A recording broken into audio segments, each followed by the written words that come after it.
My pop relocated the Fay clan from Avenue T in Brooklyn to the Jersey suburbs to give his 6 kids a better life, a front lawn, and lots of other kids to play with. As number 5 in my Irish Catholic family, all the good roles were already taken. Overachiever, troublemaker, even baby was off the table after my brother Sean. So I became the convener, the one who brought everyone together. I was the one who invented the wedding game, arranging marriages of kids in the neighborhood with a short ceremony that ended in elaborate receptions featuring hors d'oeuvres I'd made from the supplies I bought from the ice cream man. I'd arrange cut-up Charleston chews on my mom's serving tray and butler them around the backyard. I personally got married 3 or 4 times, just to keep the game going. I also auditioned kids to find just the right Gene Simmons, Paul Stanley, Ace Frehley, and Peter Criss for our Kiss Comes Alive concerts, complete with full makeup on our front yard. We'd blast the live album from a speaker facing out the front window and mimic all the moves Kiss did on stage. It was a hit with the neighbors and cars passing by. It's also how I got so good at eyeliner. In Jersey, everyone gets a nickname. With my friends, I was Julie the cruise director. If you've never watched The Love Boat, Julie planned all the fun events and excursions aboard the MS Pacific Princess. I was the one all my friends came to during long summer days when no one could think of anything to do. I have to think about where my inspiration to bring people together comes from. The origin is another TV show, The Little Rascals. For anyone under 40, The Little Rascals were a bunch of Depression-era kids who were always getting in trouble. Spanky, Darla, Buckwheat, and Alfalfa would come on my TV in black and white reruns after school and work to put wrongs right by doing one thing, putting on a show. No matter what scrape they got into, they could get out of it with a song and a dance. I moved to York to attend York College and fell in love with the local while working my way through school at Boscov's department store. Soon I began planning a wedding of my own. I didn't do it, but I actually had the idea of descending the down escalator to awaiting Joel in the handbag department and having Al Boscov marry us, long before a certain presidential candidate took his infamous escalator ride.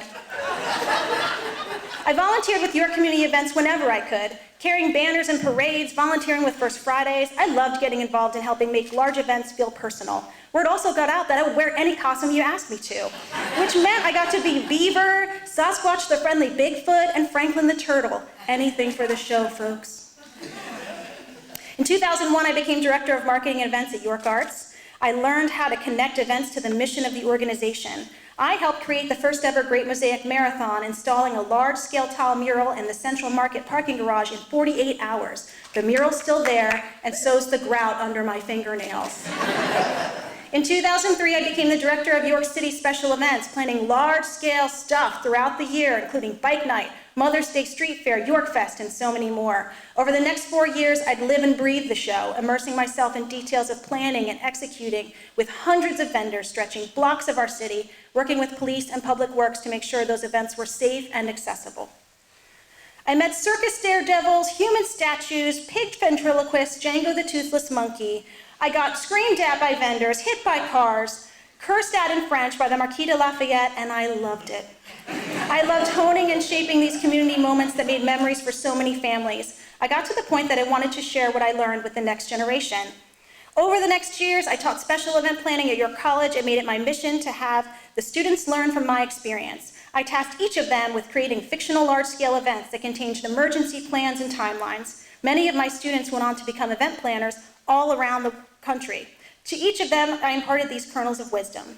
Bringing people together is dangerous. When we gather together in a crowd, we let go of our focus and our reaction time slows. Deadly fire, stage collapses. People first think they're always part of the entertainment.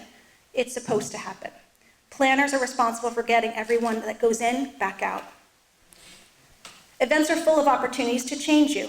You're bringing people together to see, hear, and experience things they may have never experienced before. It can alter your future. A second grader who helped build these litter letters saw me 2 years later and told me she had harassed her brother and his friends to stop littering, and they did. Imagine how much trash that one experience will eliminate. Events can turn the tide. In 1942, a group of starving musicians assembled in a besieged Leningrad to perform Shostakovich's Seventh Symphony called The Orchestra That Defied Hitler. The players dressed in layers so their bones would not be visible, and they played to a full house, though they could be bombed at any moment. Known now as the Leningrad Symphony, it inspired resistance across Europe. Events can help preserve and celebrate the culture of people.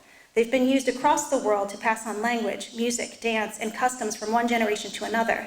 When a culture is displaced due to war, famine, slavery, they risk losing who they are. It's happening today. Events are a way to keep traditions alive and ensure that cultures live on. It's in us as human beings to come together in the times of crisis. We gather to remember we're not alone and we don't have to hold the unspeakable by ourselves. After the murder of George Floyd, protests spread across the world. Thousands of people who didn't know each other came together to stand together and be heard. One of the most important roles events play is knitting people back together. In a study of Ireland after the Troubles, they found that events enabled positive change by creating cross-cultural understanding. Belfast has 50 festivals a year, so many they even have one named the Week of No Festivals. If we want to build understanding, we need to share experiences. A show is only as good as its cast of characters. The events in York are only possible because of the mad scientists, dreamers, demolition experts, and cat herders that give their time and their talent to breathe life into them. Many of these doers are in this room and some on this stage. There's not enough room on this slide for you all, but I'm so grateful you're here. It also helps to have a super supportive family, 2 of whom were born into the job. You're no doubt seeing them volunteering at events, dressed up as various characters, running my photo booth, building props, and never asking too many questions. Part roadie, part backstage crew, all love. Joel, Ray, Frank, thank you for being by my side and putting up with my constant shenanigans. Events need you, now more than ever. Now that we're able to gather together again, it's never been more important to gather together again. Volunteer with events. Give and bring joy and togetherness back to York one celebration at a time. Raise your little fist, little rascal style, and repeat after me. Hey, let's put on a show. Thank you.